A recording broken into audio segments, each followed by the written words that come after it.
Ya, tiba-tiba penyerang FC Utrecht oleh Romeni berkode perkuat timnas Indonesia. Selanjutnya, tak disangka kelebihan mencolok Cyrus Margono bisa dicoba Sinteyong. Bintang Persebaya bisa gigit jari loh ya. Dan yang terakhir, masih misteri, TC Timnas Indonesia panggil 27 pemain. Kamus Bola coba merangkumnya di sini untuk Anda.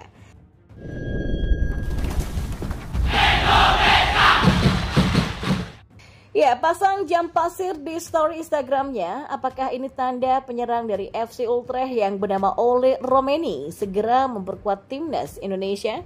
Apakah gambar ini pertanda dirinya sedang menghitung waktu untuk menjalani proses naturalisasi menjadi warga negara Indonesia atau WNI?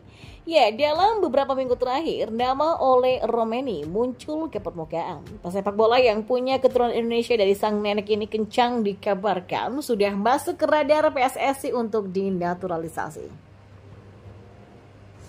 Nah, soal kualitas, jangan ragukan penyerang berusia 23 tahun ini. Musim lalu ketika memperkuat FC Emmen di Liga 1 Belanda atau Eredivisie, Ole Romeni telah mengemas 11 gol.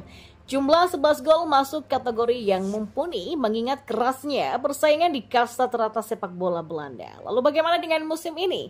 Ole Romeni memang baru mengemas 1 gol dari 13 pertandingan Liga 1 2023-2024 bersama FC Utrecht. Minimnya jumlah gol Ole Romeni tidak mengherankan mengingat ini baru musim pertamanya untuk mentas bersama FC Utrecht.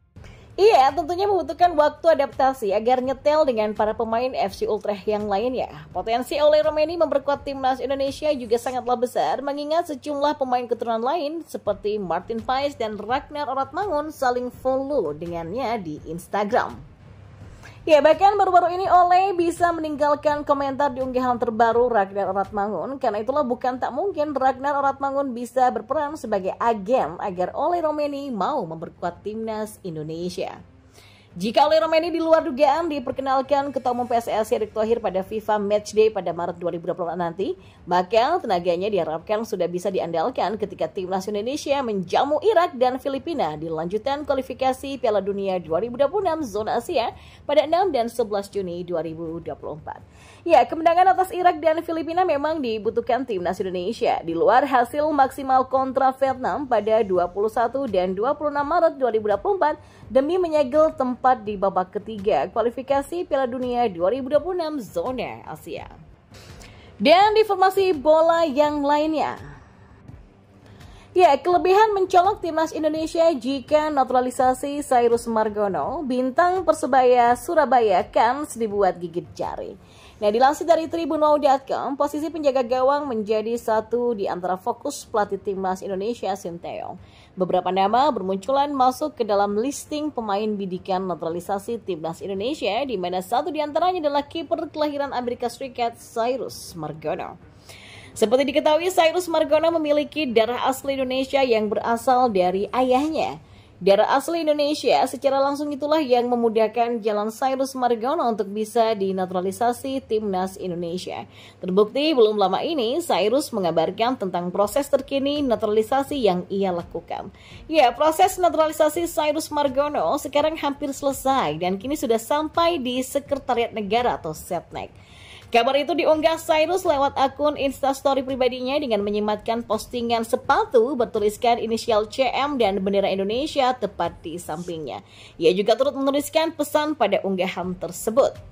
Tentu, adanya kabar tersebut membuat bintang Persebaya Surabaya langganan kiper utama timnas Indonesia yang bernama Hernando Ari bisa gigit jari.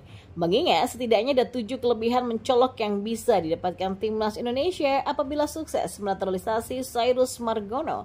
Lantas apa saja ke-7 kelebihan mencolok tersebut? Berikut adalah ulasannya. Yang pertama, jago bola udara dan reading the ball. Ya, dengan postur setinggi 191 cm, Cyrus Margono tentu saja mudah dalam melakukan intercept bola lambung. Postur tinggi menjulangnya ini membantu para pemain belakang Panathinaikos B ini untuk melakukan haluan. Hal itu juga diperkuat dengan kemampuan pembacaan situasi atau reading the ball Cyrus Margono yang memang tak perlu diragukan lagi kualitasnya. Yang kedua, refleks cekatan. Nah, yang kedua, Cyrus Margono diketahui memiliki refleks cekatan tak kalah menawan dengan barisan kiper timnas Indonesia. Baik refleks ketika menghadapi bola sundulan, sepakan jarak dekat, ataupun dari luar kotak penalti. Postur tubuh tinggi besar tak menghalanginya untuk tetap lincah dan cekatan dalam melakukan hal lawan. Yang ketiga, lihai blocking lawan.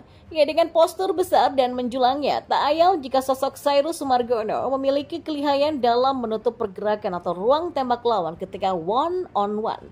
Ya, hal itu kerap dilakukan Cyrus sampai membuat lawan harus gigit jari. Cakupan tangan, postur badan, dan juga ketenangannya dalam duel one on one membuat lawan kesulitan dalam mencari celah untuk melesakkan sepakan. Yang keempat, tenang dan lihai build up. Nah, keempat ini berkaitan dengan ketenangan dan juga kelihayannya melakukan build up dari bawah. Bola-bola pendek dari belakang kerap dimainkan oleh Cyrus Margono. Hal itu bisa terjadi karena sang penjaga gawang punya tingkat ketenangan tinggi dalam menghadapi pressure dari lawan. Kelihayan ini yang sejauh ini belum terlihat pada barisan kiper timnas Indonesia, termasuk bintang Persebaya Surabaya dan Borneo FC Hernando Ari dan Nadeo Argawinata. Yang kelima, proyeksi jangka panjang. Nah, ini berkaitan dengan non-teknis, yakni soal usia muda Cyrus Margono. Kiper kelahiran Monkishko Amerika Serikat ini lahir pada 9 November 2001 dan praktis saat ini usianya genap berusia 22 tahun atau di tahun 2024 ini usianya bakal menginjak 23 tahun. Usia yang tentu saja masih sangat muda bagi seorang pesepak bola. Hal ini tentu bakal dimanfaatkan timnas Indonesia untuk menjadikannya pemain proyeksi jangka panjang. Yang keenam, didikan Eropa dan Amerika. Nah, ini berkaitan dengan tempaan didikan yang sudah melekat pada seorang Cyrus Margono. Lahir di Amerika, Cyrus Margono tentu saja banyak mendapatkan ilmu sepak bola semasa kecil di negeri Paman Sam tersebut. Bermain untuk Met Oval Academy hingga University of Denver menjadi tolakannya sebelum bermain untuk klub profesional. Hingga akhirnya bergabung dengan Denver Pioneers UK Whitecats dan kini bersama tim kedua raksasa Yunani Panathinaikos B. Dan yang ketujuh, main di Liga 2 Yunani.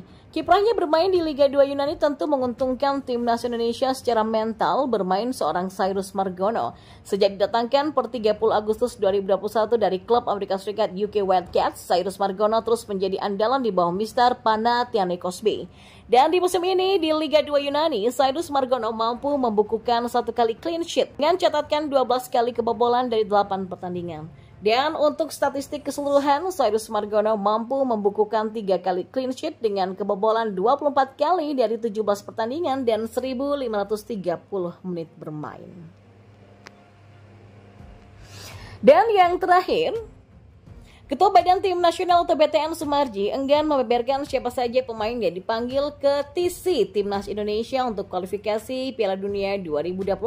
Pernyataan itu disampaikan Sumarji kepada awak media pada Kamis 29 Februari di Stadion Sekolah Tinggi Ilmu Kepolisian atau STIK Melawai, Jakarta. Sumarji hanya menyebutkan jika Timnas Indonesia memanggil 27 pemain ke TC yang digelar pada 17 Maret 2024 untuk persiapan kualifikasi Piala Dunia 2026. TC tersebut dilakukan sebagai persiapan menghadapi Vietnam dalam lanjutan fase grup F kualifikasi Piala Dunia 2026 pada 21 dan 26 Maret 2024.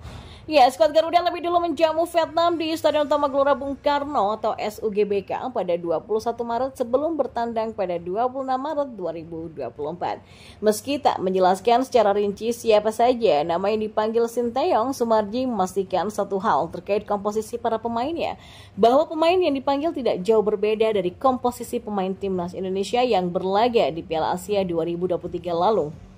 Ada 27 pemain. TC-nya pada tanggal 17 Maret sore datang di hotel, tanggal 18 sudah berkumpul semua dan tanggal 21 itu bermain. Dan tidak berbeda jauh dengan Piala Asia 2023. Saya tidak mau membacakan satu persatu. Ya, tunggu saja nanti 17 Maret ada atau tidaknya, ujarnya. Melawan Vietnam dengan skuad Piala Asia 2023, kemungkinan besar skuad Garuda bakal mengamankan 3 poin di kandang sendiri. Di Piala Asia kemarin, timnas Indonesia berhasil mengalahkan Vietnam dengan skor tipis 1-0 lewat gol penalti Asnawi Mangku Alam.